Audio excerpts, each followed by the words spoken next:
The funeral hall was draped in silence, the kind that settles into bones and refuses to leave.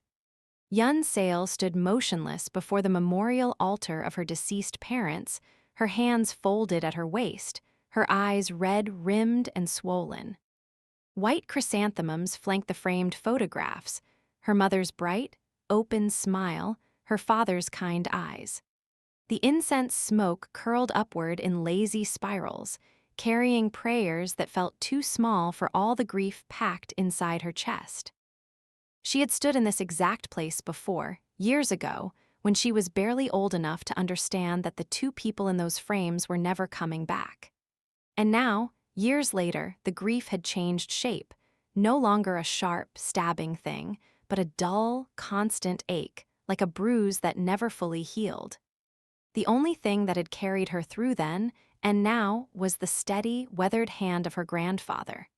For as long as Yun Seil could remember, her grandfather had been her anchor in the truest sense. He was the one who had driven to her school when she cried over test scores. He was the one who had sat at the foot of her bed on stormy nights, telling her stories until she fell asleep. He was the one who had shielded her from the full weight of the world after her parents' accident, absorbing the grief so she wouldn't be crushed by it. Yun Seil had made a silent vow at that altar all those years ago. She would do whatever it took to make her grandfather happy. But even the strongest anchors could weaken over time. Recently, she had uncovered a heartbreaking truth. Her grandfather, the man who had always seemed immovable, indestructible, had been diagnosed with late-stage pancreatic cancer. His days were numbered. The doctors had been gentle about it, but the numbers were unforgiving. Months, perhaps, not years. And with the time he had left, he had made one quiet, earnest request. He wanted to see her married before he passed. Yun Seil's heart had clenched at the words. Marriage? She was in college. She hadn't even had a proper relationship. The idea felt rushed and foreign, a costume she wasn't ready to wear. Yet she could see it in her grandfather's eyes. The plea wasn't born from pressure or tradition. It was born from love. He didn't want to leave her alone. He wanted to know that someone would be beside her once he was gone. And so, against every rational instinct she had begun to consider it. On a crisp afternoon at campus, the usual noise of student life buzzed around her, laughter echoing down corridors, friends spilling out of classrooms, someone somewhere blasting music from a phone speaker. Yun Seil walked through it all like a ghost, barely registering any of it. She was thinking. Sookun appeared beside her like a burst of sunshine, loud, warm, and entirely oblivious to her internal crisis. He was her closest friend, had been since their first year, and he moved through life with the kind of effortless charm that made people instinctively like him. His grin was crooked and constant. His hair was always slightly messy in a way that somehow looked intentional. He was the kind of person you called when you needed to laugh. He was not, she thought with a sinking heart, the kind of person you married. And yet, an idea, desperate and half-formed, had been circling her mind for days. She needed someone to marry, someone her grandfather would approve of, someone safe, familiar, someone she already trusted. Before she could fully think it through, she grabbed Sookun by the sleeve and dragged him out of the hallway and into the quiet space just outside the classroom. The door clicked shut behind them. Sookun blinked, looking around. What is it? Did someone die? Yun Seil opened her mouth, closed it, opened it again. Sookun, she said, would you marry me? The corridor went very still. Even the distant sounds of the campus seemed to hush. Sookun stared at her. For 3 full seconds, he didn't blink. Then his face split into a wide, delighted grin, the grin of someone who had just been handed a very unexpected gift. Of course, he said, placing a hand dramatically over his heart. How could I refuse when you're the one proposing? That said, he added with a laugh, let's get married when we're 30, okay? Give me some time to live my life first. Yun Seil opened her mouth to explain, to tell him about her grandfather, about the cancer, about the request, but before she could form the words, Sookun's phone rang. He glanced at the screen. His face lit up with a different kind of enthusiasm entirely. "Oh, it's Yeho. He says there are some girls at the cafe near the south gate." He was already backing away, grinning apologetically. "We can finish this tomorrow, yeah? I've got to go." "Sookun, I knew you were kidding, by the way," he said cheerfully, reaching out to pinch her cheek as he passed. "But still, my heart was pounding for a second there. You've got quite a delivery." He winked. "Later." And then he was gone, loping off down the corridor like he'd never had a care in the world. Yun Seil stood there for a long moment. The hallway felt emptier than it had before. She let out a slow breath. What had she been expecting? This was Sookun. Lovely, irreplaceable, completely unserious Sookun, who treated every moment like a performance and every problem like a punchline. She started walking, her thoughts spiraling. What have I done? What was I even expecting from someone who's never serious about anything? Can he take me seriously just once?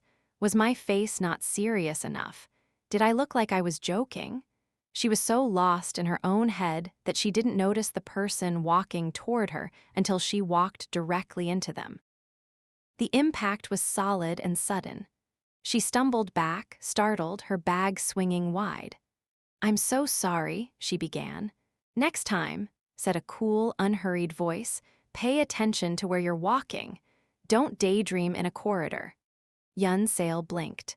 The man standing before her was tall, sharp-jawed, and entirely too composed for someone who had just been walked into. He was brushing off the sleeve of his jacket with the calm, deliberate motion of someone who found this all mildly inconvenient rather than jarring. Something about his tone, that flat, unbothered condescension, lit a small fire in Yun Seil's chest. "If you could see me daydreaming," she said, her voice going crisp, "then you could have moved out of the way. Instead, you just walked right into me. Did you do it on purpose?" The man's eyes flicked to hers. They were dark, steady, and gave absolutely nothing away. Before he could respond, a screech of tires split the air.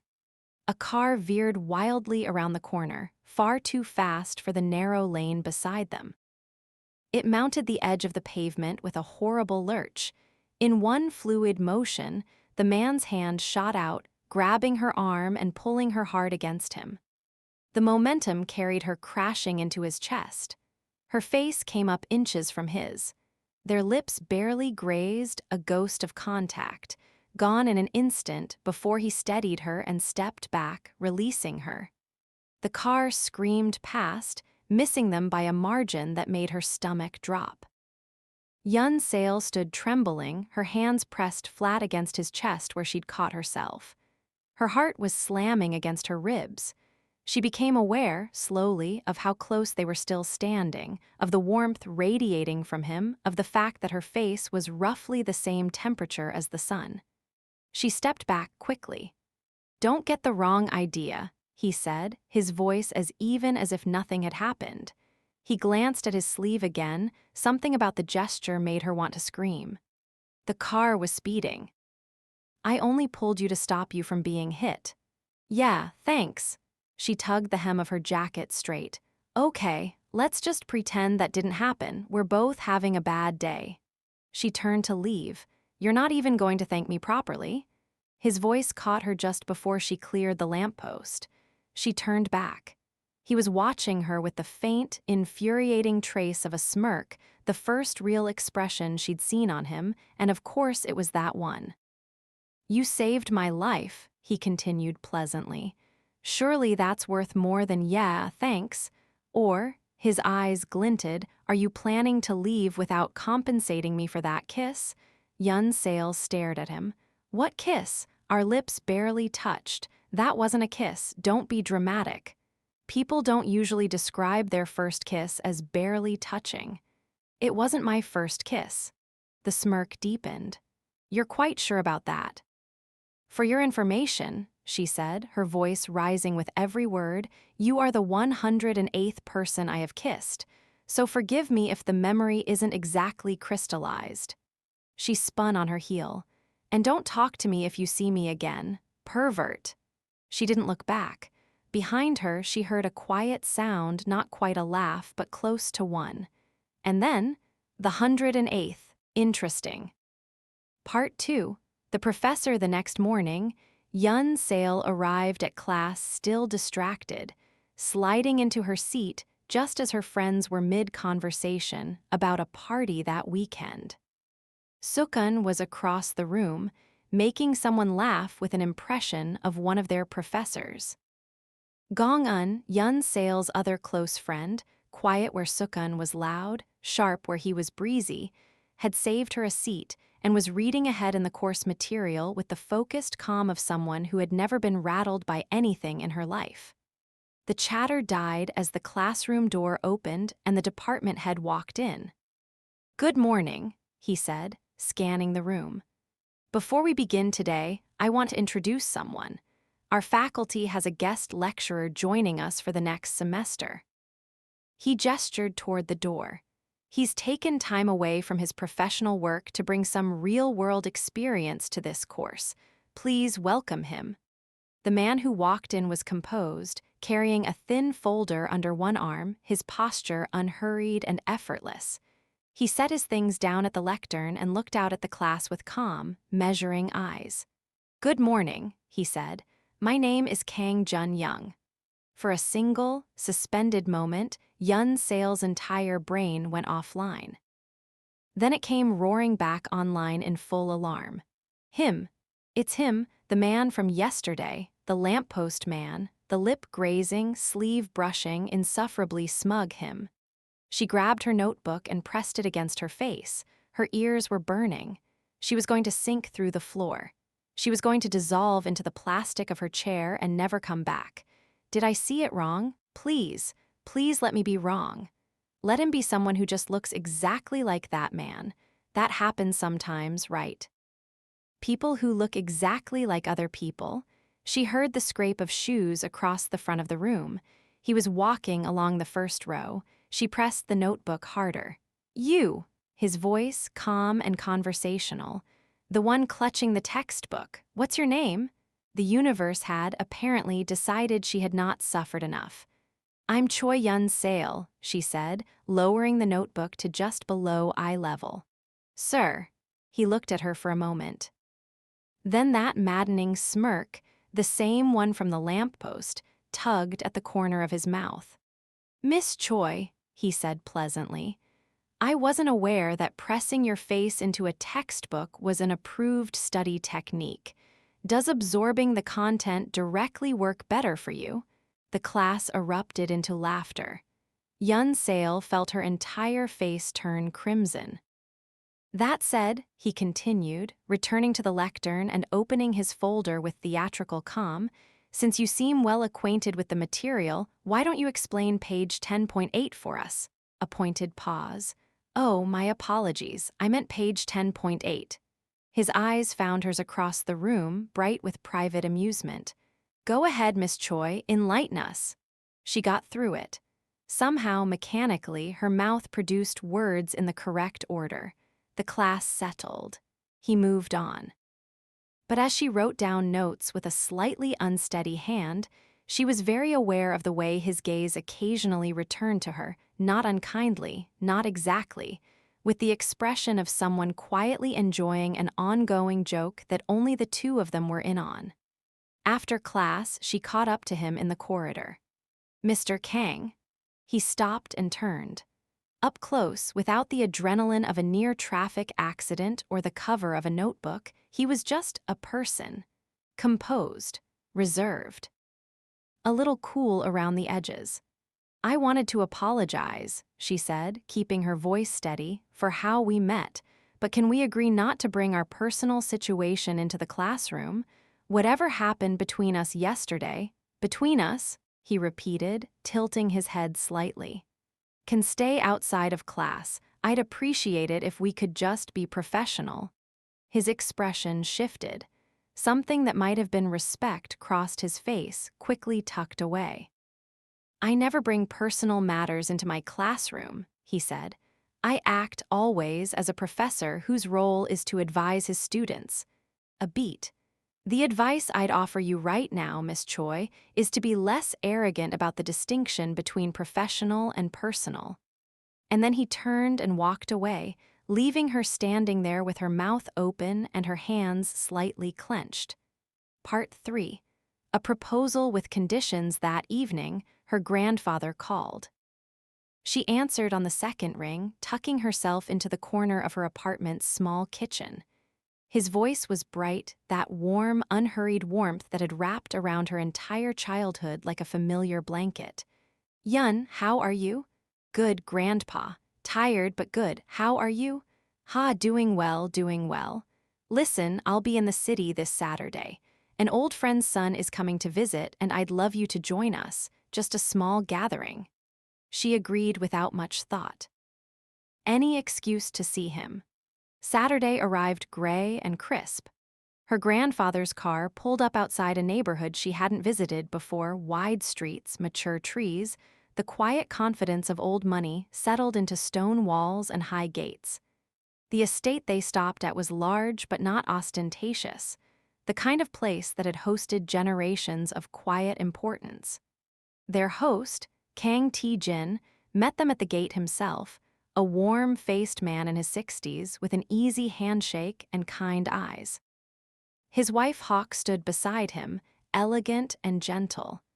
As they exchanged greetings, Yun Seil felt herself relax into the easy formality of the afternoon. Yun Seil, Jin said, his voice rich with genuine warmth, you've grown into a remarkable young woman. Your parents would be so proud. She's practically part of our family already, Hawk added, drawing her into the sitting room. As they settled in, a young man appeared in the doorway, pleasant-faced, a few years younger than Yun Seil, with a shy kind of energy. I'm Kang Jun-young, he said with a polite bow. Nice to meet you. She was in the middle of smiling back when she heard footsteps behind her, confident, unhurried, a particular kind of rhythm she had already learned to recognize. She turned. And there was Kang Jun-young, standing in the entrance of the sitting room, a single glance taking in the entire scene before landing with the smallest possible widening of the eyes on her. They stared at each other across the room. Fate, he said quietly, once they had been ushered outside onto the terrace while the elders chatted, has a very strange sense of humor. Can we start over? Yun Seil asked. Pretend we met here just now for the first time? His mouth curved. And forget everything else. Let's say, put it somewhere where it can't cause any more damage. He looked at her for a long moment. All right, Miss Choi, officially nice to meet you. He extended a hand. She shook it. Nice to meet you, Mr. Kang. Jun-young, he said. We're not in class. You can call me Jun-young. You're older, and considerably more, she searched for the word. Experienced? He raised an eyebrow. She remembered having said that word on the pavement in a completely different context and felt the color rise in her face. I was going to say established. Were you? He did not look like he believed her. The blind dates began the following weekend. Her friend's aunt ran a matchmaking service, discreet, professional, and after a resigned phone call, Yun Seil found herself sitting across from a parade of men who were, each in their own particular way, completely wrong for her. There was the one who spent 40 minutes explaining why his bone structure was exceptional. There was the one who wouldn't let her eat the dessert because it contained refined sugar. There was the one who believed in ghosts, detailed, specific ghosts, and who seemed genuinely puzzled that she did not want to hear more about them. On one of the better Saturdays, she met a man who seemed genuinely decent.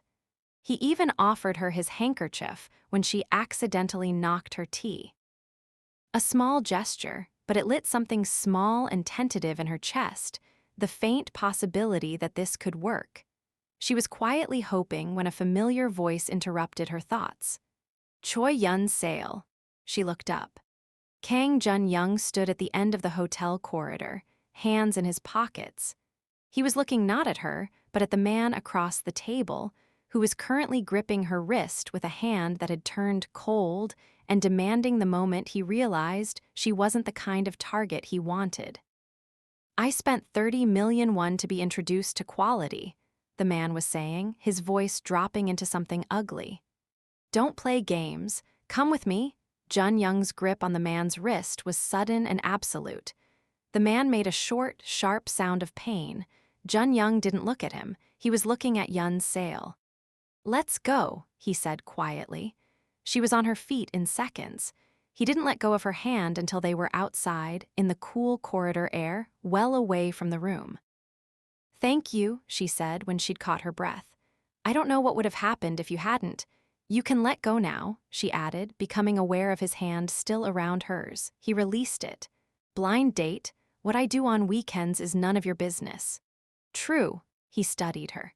"But you seem like you're dressed for one, and that man was clearly not someone you chose willingly. What are you actually doing, Yun Seil?" She sat down heavily in a chair near the corridor window. A long pause.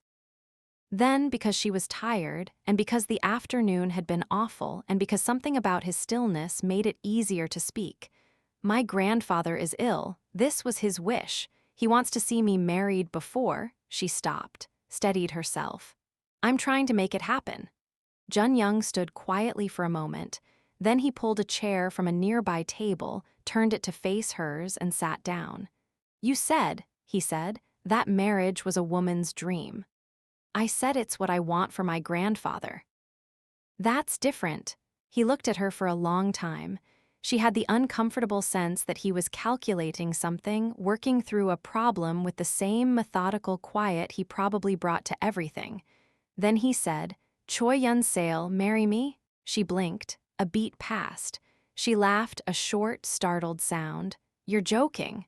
"I don't particularly joke about practical matters." "Why would you?" "Because it's mutually beneficial." He said it flatly, without drama. "You need a husband." "I need the status of being married. Our families already know each other. Your grandfather would be satisfied, and I've had enough of my mother's blind date arrangements to last a lifetime." She stared at him. "What do you get out of it?" "I told you. Status, stability, freedom from being set up with people I have nothing in common with." A pause. "And someone I can at least tolerate, which is rarer than you'd think. You barely know me." "I know enough."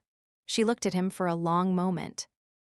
Then she said, quietly, "Can I have some time to think about it?" He nodded. 3 days. On the third day, at 5 in the afternoon, the parking lot near where we first met. If you're there, the answer is yes. If you're not, I'll take it as a no and we won't speak of it again. Part 4. 5 past 5 on the third day, Yun Seil arrived at the parking lot at 10 minutes past 5. She had run most of the way from her last class, and she was breathing hard, her bag swinging off one shoulder, her hair a little disheveled. Jun-young was standing beside his car with his hand already on the door handle, his expression closed and carefully neutral. He looked at her. She bent forward, hands on knees, catching her breath. "I'm sorry. Class ran over.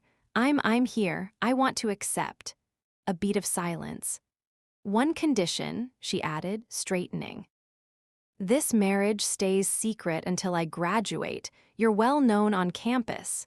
If it gets out, it becomes a problem for me, for my academic standing, for everything.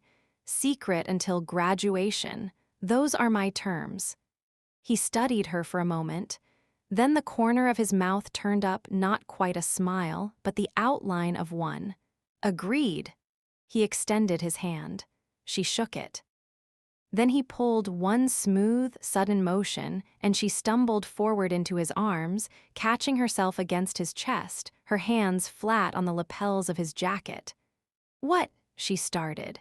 "We're a couple now," he said simply, one arm settled around her, perfectly at ease. "We should look like one.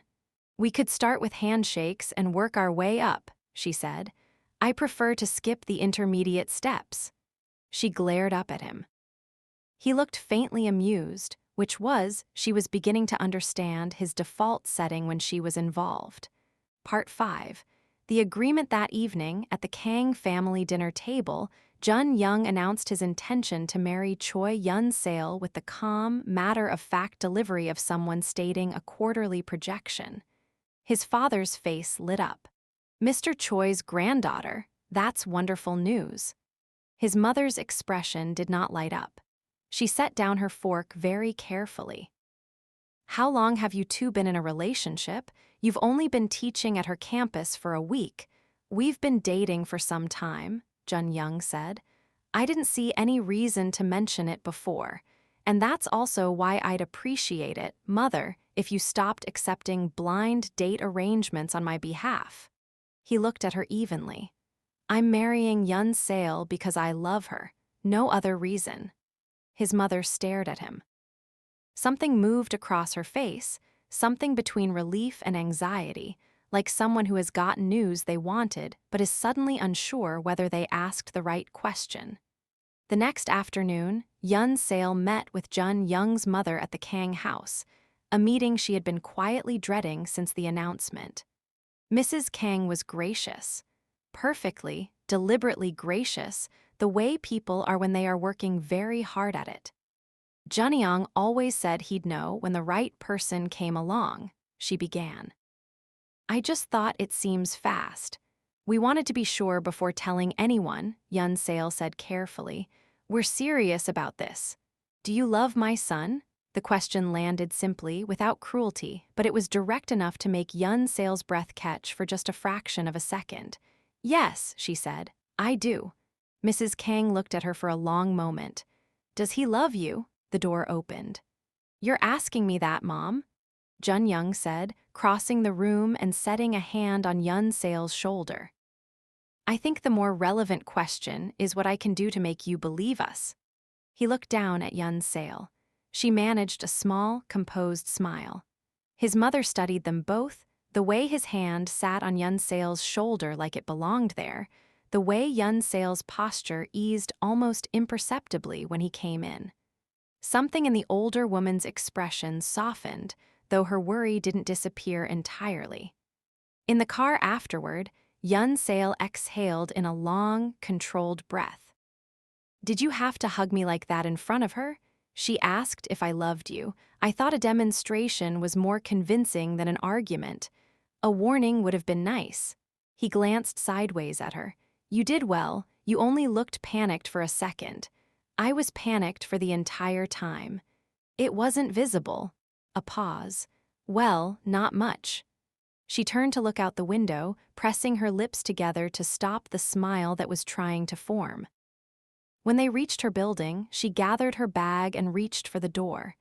His hand closed around her wrist, gently, barely, and when she turned back, he pressed a brief kiss to the back of her hand. We should practice, he said. We need to be convincing. We managed fine just now without practice, she said, pulling her hand back. We barely managed. Practice. Starting soon. He looked at her calmly. Or did you not notice how you stepped sideways every time I came within a meter of you? Good night, Mr. Kang. Jun-young, he called after her. We're engaged, try to get used to it. She went upstairs, and if she was smiling when she reached her apartment door, there was no one there to see it. Part 6. The agreement on paper. She showed up to his car the next morning with a sheet of paper, folded with precision. What's this? He unfolded it. A marriage agreement, so neither of us is at a disadvantage. He read through it without expression, occasionally murmuring small corrections under his breath. Marital status is more accurate than relationship status in legal terms, until he reached the fourth point. Personal lives are separate, he read aloud. Yes, we're not actually in a relationship, so we're each free to. I disagree with points 4 and 5.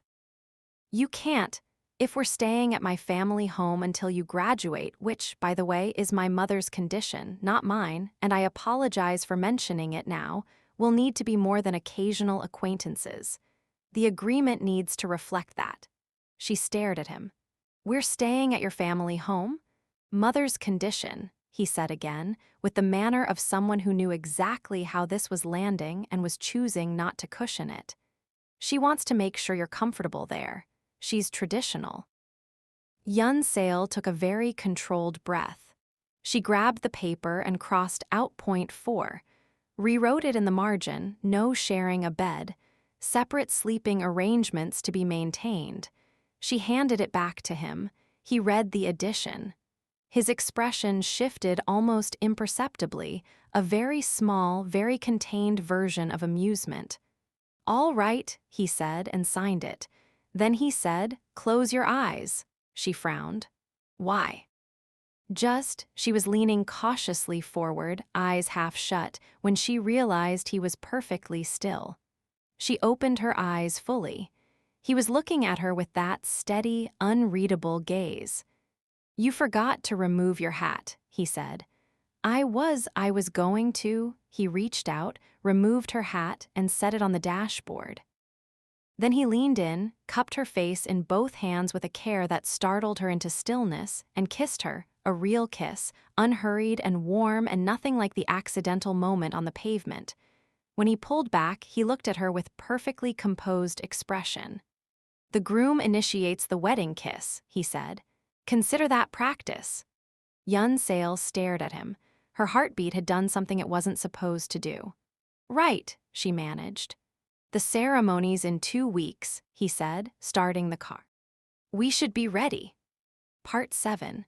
The wedding on Geoje Island. The ceremony was held on her grandfather's island, Geoje, where she had grown up, where the air smelled of salt and pine, and the roses her grandmother had planted along the garden wall. The house had been in the family for decades, and now it was dressed in pale ribbons and flowers, tables set under the wide sky, guests gathered in the afternoon warmth. Yun Seil stood in the bedroom of the house in her wedding dress and looked at herself in the mirror. The dress was simple, clean lines, soft fabric, nothing theatrical. But the weight of it was different from anything she'd worn before. This was real. A document would be signed. A name would be joined to hers. She thought, "I'm not sad. Why am I not sad?" She thought, "Where is he?" And then she heard footsteps on the porch and turned, and there he was standing in the doorway with his overnight bag at his feet, looking at her with an expression she couldn't quite read, only she'd never seen it on him before. Something open in it, something less than his usual composure. "Sorry," he said. "I came without letting you know I was on my way." "You're here," she said, and then, because it was true, "I'm glad." At the ceremony, her grandfather walked her down the aisle. His steps were slower than they used to be, his hand lighter on her arm, but his eyes were full of something luminous. Pride, peace, relief. When they reached Jun-young, he looked at her grandfather first. Something passed between them, quiet, significant. Her grandfather lifted her hand and placed it gently in Jun-young's, and the gesture felt like more than formality. "I'm trusting you," it said, in the language of old men who had learned to say large things with small gestures. Jun-young's hand closed around hers. During the ring exchange, when the groomsman announced it was time for the kiss, Yun Seil felt the blood leave her face. "Relax," Jun-young murmured, just for her. "You look like you're being asked to diffuse something. We haven't practiced in front of this many people. Just close your eyes," he said softly. She looked at him. His face was calm, patient, the most patient she'd ever seen him, actually, which was strange for a man who was generally efficient about everything. She closed her eyes. He lifted her veil. She felt the warmth of him draw close. And then his lips were on hers, gentle, deliberate, nothing like the quick, efficient press of a ceremony kiss, but something that held for a moment longer, warm and real.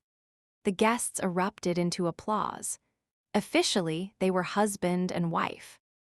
Part 8. The first night, the awkwardness began the moment the guests left and the house grew quiet.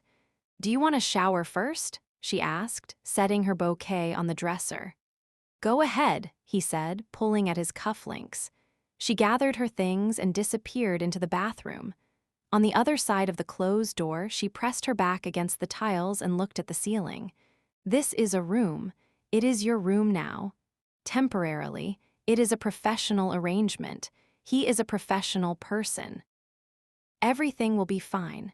She came out to find him sitting on the sofa with his phone, already changed into pajamas that she recognized as the set her aunt had pressed on them the day before. There was one bed, a large one, large enough for two people who were maintaining strict professional boundaries. She unpacked the gift her friend Gong-un had left for her and immediately slammed the box shut again when she saw what was inside. "What was that?" Jun-young asked, not looking up. "Nothing, a gift." "From who, Gong-un? Can I see?" "No," he looked up. Something in her expression apparently told him enough because his mouth curved. "Ah, stop smiling." "I'm not smiling." "You absolutely are." He set down his phone. "Yun Seil." "No, we're married. There's a contract, which we're currently renegotiating in real time." He stood, crossed the room, and stopped just within arm's reach. "You're frightened of a piece of paper." "I'm enforcing a piece of paper." He reached out and tucked a strand of hair back from her face. It was a small gesture, calm and precise, and it short-circuited something in her brain entirely. "How about this?" he said quietly. "Just sleep, that's all. I'll take the sofa if it makes you more comfortable, but you've been on your feet since 5 this morning and you look exhausted." She looked up at him. He was close enough that she could see the slight shadow of tiredness around his own eyes. "The sofa looks uncomfortable," she heard herself say. "It is," a pause. "Fine," she said, "but you stay on your side." "Agreed." In the middle of the night, she woke to find herself warm not from the blanket, but from something else. Carefully, she looked. He had fallen asleep on his side of the bed, one arm curled under his head, and somehow, in the dark, she had drifted toward the warmth of him like a planet toward a sun until she was close enough that she could have reached out and touched him. She looked at his sleeping face for a moment, unguarded in a way it never was when he was awake. Then she very deliberately moved back to her side, pulled her blanket up to her chin, and stared at the ceiling until she fell asleep again. Part 9. Practice life settled into a pattern that was strange. Strange, but not unpleasant. She took the bus to campus in the morning. He went for runs before she woke. They ate breakfast with his parents, who were warm and full of unasked questions that they were too polite to voice. She wore her wedding ring on a chain under her shirt and covered it with fashion rings when she was on campus. He wore his with a particular calmness that suggested he had never planned to hide it. The night Sookun called her too late, and she declined and said she had a roommate, and Jun-young raised one eyebrow at the word roommate, and she said, "Well, more or less." And he stood there speechless. That was the night she started to understand that the arrangement was not going to be as clean as the contract had implied. He was too present, too particular, too prone to appearing in doorways with a cup of coffee and an expression she couldn't categorize. One evening, she produced a folded piece of paper. A full revision of the agreement. He read it, he edited it, he disagreed with one clause. "Not sleeping in the same bed," she said firmly. He looked at her for a long moment. "You've already been sleeping in the same bed," he pointed out. "That was different." "How?" "I was," she searched for it, "camping." He blinked. "Camping." Mentally, it was a frame of mind. He looked at her so steadily for so long that she found herself looking away first, which never happened to her. "All right," he said, and signed the paper without further argument. That night he came to bed, said nothing, and at some point in the dark, when she was already mostly asleep, she felt his arm settle around her waist from behind, warm and careful, and pulled her gently back against him. "If you sleep like this," he murmured, "you won't kick me." She should have protested. She had several ready-made objections lined up. She fell asleep instead. Part 10. The honeymoon Guam in summer was every shade of blue, the sky, the sea, the light on the hotel tiles, and their room was extraordinary, with views of the Pacific from the bedroom window and a jacuzzi that Yun Seil immediately declared she needed to spend an entire day in. She stopped short at the door of the bedroom. The bed was covered in flower petals, candles on the dresser, a bottle of wine in a bucket of ice. She stood very still. Behind her, Jun-young came in with their bags. He looked at her standing in the doorway. The room? It's very, she searched for neutral language, honeymoon-ish. It is a honeymoon. Right, yes, obviously. She turned very quickly toward the window. Should we go out, see the beach? The hotel has a beach. Yun Seil. She turned. He was looking at her with that expression, the one she'd started to think of as his actually paying attention face, the one that was harder to deflect than anything else. We don't have to do anything you're not ready for, he said, quietly, without the smirk for once. This is a vacation, we enjoy it. She held his gaze for a moment. Then the tension in her shoulders let go just a little. Okay, she said. Beach. They walked the shoreline as the sun turned the water bronze. She kicked off her sandals and let the warm sand push between her toes. He walked beside her, jacket off, sleeves rolled up with the particular ease of someone who almost never slowed down and was discovering that he didn't entirely mind it. I want to be closer to you, she said, not looking at him. A beat. Is this about the honeymoon night? He said carefully. No, I mean, she pressed her hands together. I just mean we've been married for weeks and we still don't know that much about each other. We talk about schedules and the agreement and your mother and my grandfather, but we don't actually talk. He was quiet for a moment. The waves came in, went out. What do you want to know? He asked. Everything, she said simply. He stopped walking. She stopped beside him. The setting sun lit the side of his face, and he was looking at her with something she hadn't seen there before, something that made her very aware that she was standing quite close to him, and that the sea breeze was warm and that she didn't particularly want to move. I don't want to let you go, he thought, not to anyone else. He didn't say it. Not yet. Instead, he reached out and brushed her hair back from where the wind had pulled it across her face, his fingers light and deliberate. And then he kissed her, not like practice, not like the wedding, something different, something that she kissed him back for without stopping to think about whether she should. When they broke apart, they were both smiling, a little breathless, a little startled by themselves. Dinner, he said. Yeah, she said. They walked back to the hotel with their fingers loosely intertwined, and neither of them brought up the contract. Part 11. Complications. Sookun arrived on their third day in Guam. She appeared at the poolside bar like a weather event, beautiful, perfectly photographed, and entirely too comfortable, claiming the seat next to Jun-young as if she'd reserved it. Jun-young, what are you doing here? I'm shooting for the resort campaign. I had no idea you'd be here too. She leaned in with a familiarity that made Yun Seil's jaw tight. He even ordered me my favorite drink, she added brightly, turning to Yun Seil.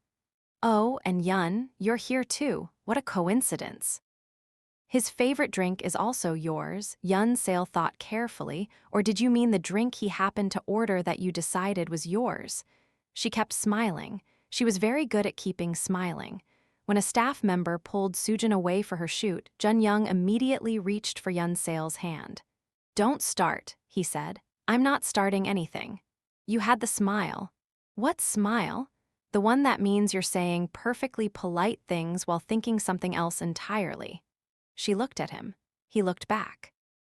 I went to buy a swimsuit, she said, standing. I'll be back. She came back an hour later to find him in their room, visibly relieved. Where were you? He said. You left your phone here. I told you swimsuit.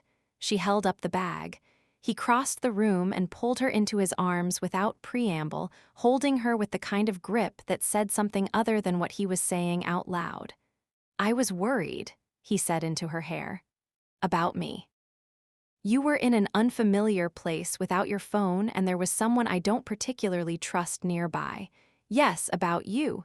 She was quiet for a moment, then she lifted her arms and wrapped them around him. I'm fine, she said. I know, he said, you're here. That night the door knocked, Soojin's voice calling Jun-young's name. They stayed still. After a long moment of persistent knocking, it stopped. She might try again tomorrow, Yun Seil said. Let her. He pressed a kiss to her temple. Forget about everyone else tonight, just focus on me. She looked up at him. From now on, he thought, you don't go anywhere without me. He didn't say that either. He kissed her instead. Part 12. What love feels like. They came back from Guam different, though neither of them said so directly. They were more easy with each other, less formal. He reached for her hand without thinking about it. She leaned into him without it being a calculated act for anyone's benefit. She started leaving a cup of coffee on his desk in the morning. He started texting her when he was running late so she wouldn't wait up. You're not nervous anymore, Gong-un observed. No, Yun Seil agreed. What changed? She thought about it. About the roses in the Guam market. About the way his heartbeat had felt against her ear in the dark. About the moment on the beach when he'd kissed her and she'd kissed him back and neither of them had called it practice. I think I realized something, she said. Gong-un smiled knowingly. You love him. Yun Seil didn't answer, but she was smiling when she looked away. The night she finally said it, they were lying in the dark. The room was quiet. He'd had his arm around her for a while, and she'd been thinking, turning something over and over like a stone in water, wearing it smooth. Jun-young, she said quietly. I love you. A pause. I love you, she said again, with more deliberate weight. Kang Jun-young, I do. It's only you. In the dark, she felt his arms tighten around her. Felt him shift, turn, tilt her face toward him. Then show me, he said softly. She pulled him down by the collar and kissed him the way she'd been afraid to completely, without any contract in the way. Part 13. Sookun finds out the confrontation came at the company dinner after the internship wrapped up. Jun-young set his glass down, looked around the table, and said with complete calm, I want to clarify something.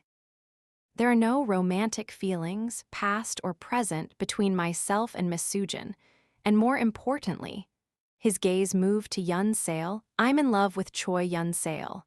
The table erupted. Soojin went pale, and Sookun, bless him, completely unexpected, grabbed Yun Seil's hand and announced loudly, Unfortunately for Mr. Kang, those feelings are unrequited because Yun and I are together. Yun Seil stared at him. Jun-young stared at him. Sookun stared straight ahead with an air of enormous satisfaction. Later, outside the restaurant, Sookun pointed at Jun-young and said cheerfully, I'll take her if you don't treat her right, I'm just saying. Jun-young looked at him for a moment, steady and unimpressed. Try, he said pleasantly and walked Yun Seil to the car. The following week, Yun Seil brought Sookun the truth. She told him about the contract, the arrangement, the grandfather's wish, the wedding on Geoje Island. Sookun sat very still while she talked, processing everything with the seriousness he almost never showed. You could have told me, he said. I know, I'm sorry. A pause. That day you asked me to marry you. I was trying to solve a problem, she said gently.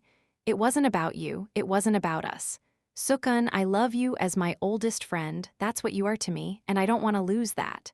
Sookun was quiet for a long time. He stared at his coffee cup. Then, okay, he said, I'll be fine. You will, she agreed. Eventually. Also, yes, he looked up at her. One corner of his mouth curved up. He'd better deserve you. She thought of Jun-young at the wedding ceremony, extending his hand toward her. Of Jun-young in the dark, pulling her gently against him. Of Jun-young saying, I've liked you since the very beginning. I think he does, she said.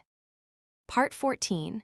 The grandfather they visited Geoje Island in the late summer, just before Yun Seil's exams, when the light turned golden and the sea smelled cleaner. Jun-young's younger brother Jono came with them, which made the drive louder and more animated than Jun-young had planned. Her grandfather looked smaller than she remembered, but his eyes were the same, quick, warm, missing nothing. Outside, while the others were inside, her grandfather drew Jun-young aside. "Years ago," the old man said, "someone tried to destroy our family's business.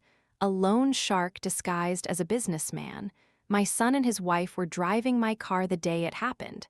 He paused. "The accident that killed them was not an accident." Jun-young was very still. "The same family is still operating. Their name is No." He looked at Jun-young steadily.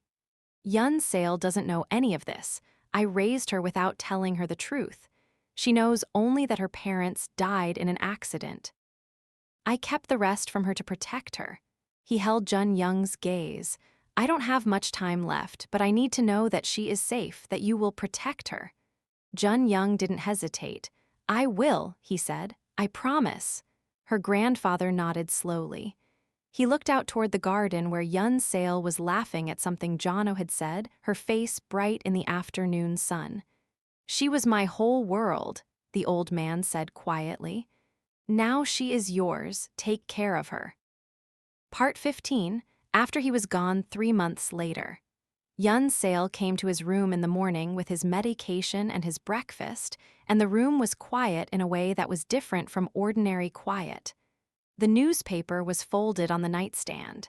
His reading glasses were beside it, one arm crooked at an angle, as if set down in a hurry. She took his hand. It was cold. At the funeral, she sat composed in the way of people who have already spent all their tears in private. Sookun sat on one side of her, Gong-un on the other. They didn't speak. They didn't need to. Jun-young arrived late.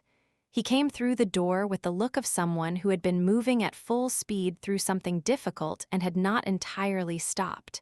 He crossed the room, said nothing, and put his arms around her. She pushed him away. "Why are you only here now?" "There were rumors," he said quietly. "Started by Sookun. Photographs from Guam. I had to make a statement at TJ Corp to stop them before they got worse." He showed her the press notification on his phone. "I asked you to trust me." She looked at the screen, then at him. Then she pressed her face into his shoulder and cried properly, finally, in the way she hadn't let herself cry yet. "I'm here," he said. "I'm here now." Part 16. The truth it was his mother who told her. They were shopping for Gong-un's wedding dress, and Mrs. Kang said it simply, without meaning harm. "At first I thought Jun-young married you to repay a debt, that what happened to your parents was connected to our family." The words hit like cold water. Later, at the restaurant where she was supposed to be celebrating 100 days with Jun-young, Yun Seil sat in the car and couldn't get out. She called her uncle. He told her everything, the business connection, the loan shark, the car that wasn't supposed to be carrying her parents that day. The accident that wasn't an accident. My grandfather carried this for 30 years, she thought. He carried it alone to protect me. She went to a hotel. She needed to think. Sookun, worried about her, took her there and left her alone with the gentleness she hadn't expected from him. Jun-young came 2 hours later. She didn't know how he'd found her. She assumed Sookun had told him. "Choi Yun Seil," he said, standing inside the door. "This is over," she said. "The contract, the arrangement, all of it. Grandfather is gone. There's no reason. Don't." "There is no reason. The reason," he said, crossing the room to her, his voice very controlled and very firm, "is that I love you.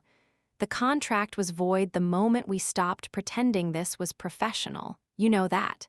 She looked at him. Her hands were trembling. "I don't want to be a burden to anyone again," she said. "Not like I was to my grandfather, not like my parents were too. You were never a burden to him." His hands came up to cup her face, tilting it toward him. "He loved you. That's what love does. It holds things, even heavy things, because it wants to. You are not a burden. You are not a mistake. You are my wife, and I am not going anywhere." She looked at him for a long time.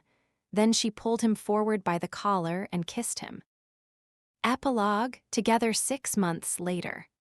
The campus had mostly forgotten the scandal, or rather, it had incorporated it into the ongoing legend of their relationship, the way rumors do when the real thing turns out to be more interesting anyway. Yun Seil walked through the corridor with Gong Un on one arm and her coffee in the other hand, and if people stared, she had largely stopped noticing. Gong Un was visibly pregnant now, happily so, round and glowing with the particular contentment of someone who had discovered, to her own mild surprise, that she was perfectly suited for this life she hadn't planned. Minun, who had known from the first week what he intended to do, had proposed on a Tuesday over the cookbook section of a small bookstore, which everyone agreed was exactly right. Sookun had taken up skiing, which was either a hobby or an emotional processing mechanism, and possibly both. Jun-young was no longer teaching at the campus. He had stepped fully into the TJ Corp leadership, which meant Yun Seil no longer had to maintain the carefully constructed pretense of formal address in her lecture hall. She had found, upon reflection, that she didn't miss the pretense at all. What she did have: a husband who texted her when he was running late, who had installed a small rose garden on the terrace of their apartment because he'd seen the way she'd looked at the roses in Guam, who handed her coffee without being asked, who fell asleep with his arm around her, who had looked at her grandfather's face at that first meeting and made a quiet, unspoken promise that he had never once broken. At Sookun's party, the one he threw to mark the end of exams, the one that turned into an unofficial wedding celebration, the one where Gong Un stunned the table into silence by casually mentioning the pregnancy while reaching for a second serving of rice, Yun Seil looked around at the people seated with her and felt something that she recognized after a moment as an absence of fear. Jun-young was beside her. His hand found hers under the table. "What are you thinking?" he murmured. She looked at him. "I'm thinking," she said, "that I'm glad I showed up 10 minutes late to a parking lot." He looked at her for a moment. Then he laughed fully, genuinely, the rare bright thing that she had spent months coaxing out of him. "Me too," he said. Outside the cafe windows, the city went about its evening. The skiing trip was still being organized. Sookun was still grinning at everyone. Gong Un was glowing. Minun was trying and failing to look surprised whenever anyone congratulated him.